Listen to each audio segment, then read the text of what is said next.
Merci. Je m'appelle Karine Kanimba. nitwa Karine Kanimba mfite imyaka 29 n'igihe bucura mu bana batandatu ba Tatiana na Paul Rusesabagina.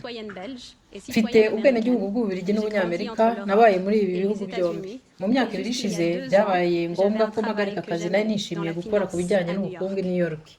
Muri Kanama 2020 byose byarahindutse. Ubu hashize iminsi 766 papa yarashimuswe ubwo yari mu rugendo, akaba yari avuye mu rugo iwacu i San Antonio muri Texas, yari yerekeje mu Burundi.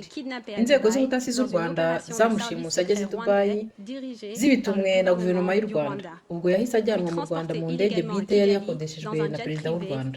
Muri icyo gihe ntitwamenye ko bamurigitishije bakamushyira iyo bo bazi bonyine, bamukorera iyicarubozo, nyuma baza kumwerekana ahingutswe imbere y'urukiko mu ikinamico ry'urubanza, bamwigirizaho nkana, bamukatira igihano cy'igifungo cy'imyaka 25 ku maherere.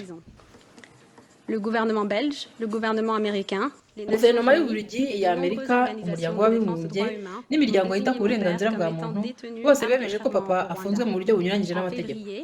Muri Gashyantare n'Ukwakira 2021 inteko nshinga amategeko y'umuryango w'abibumbye by'Uburayi yasohoye inyandiko ihamya ko papa arengana ndetse isaba ko agomba guhita afungurwa.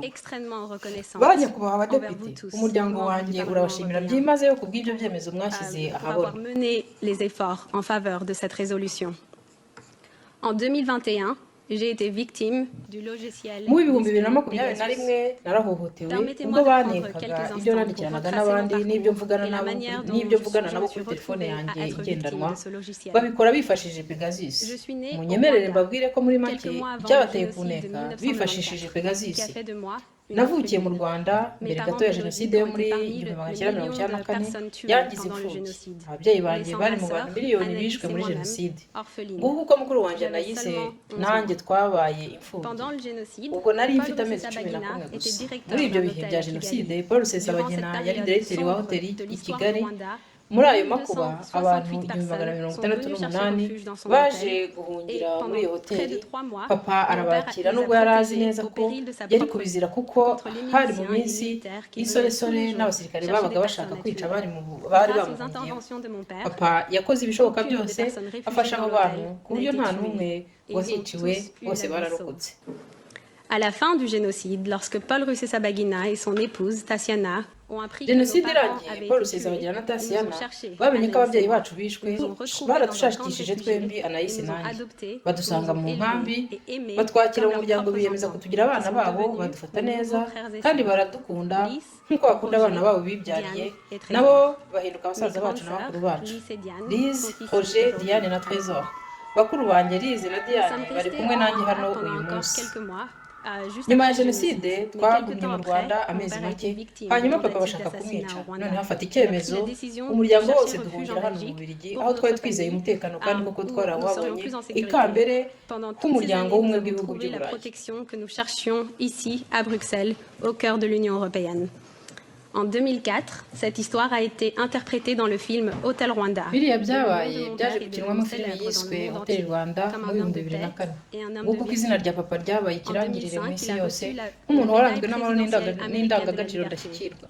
Muri 2005 perezida wa Leta Zunze Ubumwe za Amerika yamuhaye umudari w'ubwigenge, umudari usumba iyindi mu rwego rwa gisivili muri Amerika. Iryo shema n'icyubahiro papa yabikoresheje afasha abandi. Yashishikarije abantu umuco n'amahoro n'ibiganiro. Yasabye amahanga kutirengagiza ubwicanyi ndengakamere bibera mu karere k'ibiyaga bigari bya Afurika. Yanenze ihohoterwa ry'ikiremwamuntu rikorwa na guverinoma y'u Rwanda.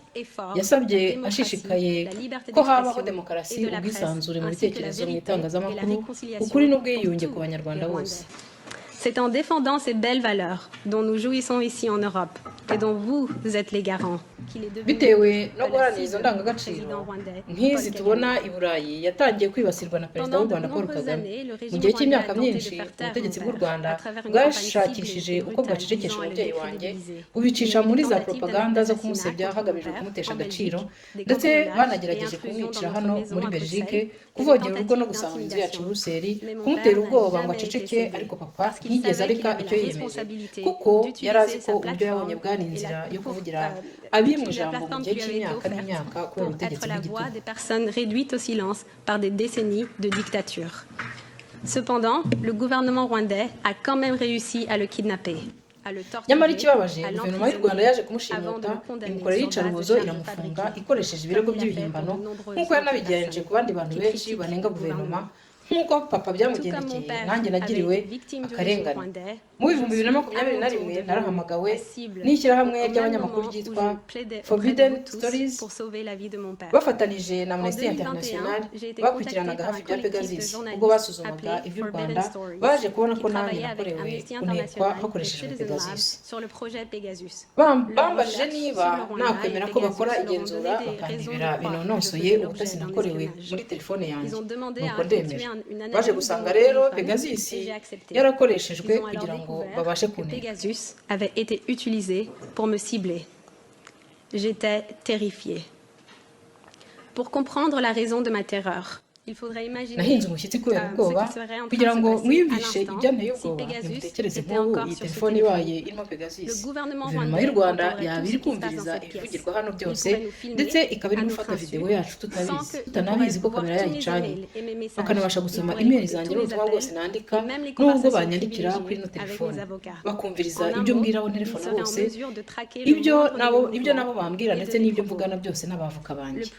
Ni ukuvuga ko aho njya hose ibyo nkora byose n'ibyo mvuga byose baba bikurikirana kandi ntabizi. Bikubitiraho ko logiciel ya Pegasus yinjijwe muri telefone yanjye nta hantu na hamwe nigeze nkana, ahubwo kubera ko hakoreshejwe ikoranabuhanga rigura za miliyoni na miliyoni. Bivuze ko guverinoma y'u Rwanda yasanze yari ikeneye kuriha ako kayabo ngo ibashe kunkoraho uko kuneka. Ubu nicaye imbere yanyu nta cyizere ngifite namba ku mutekano w'itumanaho ndetse n'aho ngenda hose.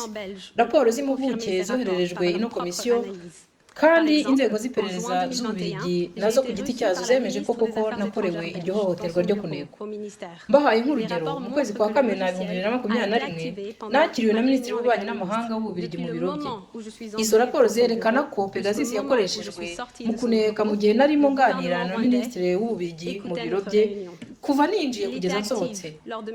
Guverinoma y'u Rwanda yumvirizaga ibyo twaganiriye byose. Ni nako byagenze ubwo naganiraga na bamwe muri mwe mugize inteko nshingamategeko y'ibihugu by'i Burayi cyangwa n'ubwo nabaga mvugana n'abo mu miryango y'uburenganzira bwa muntu cyangwa n'abanyamakuru.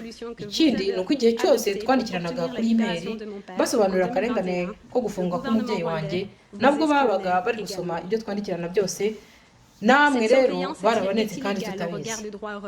Uko kuneka kunyuranyijwe n'amategeko kandi byakozwe n'abashimuse papa bakamukorera iyicarubozo nyuma bagahindukira ngo babikorere abana be. Cette surveillance est illégale au regard du droit européen et a permis le gouvernement rwandais, les mêmes individus qui ont enlevé et torturé mon père, de se retourner pour maintenant cibler ses enfants.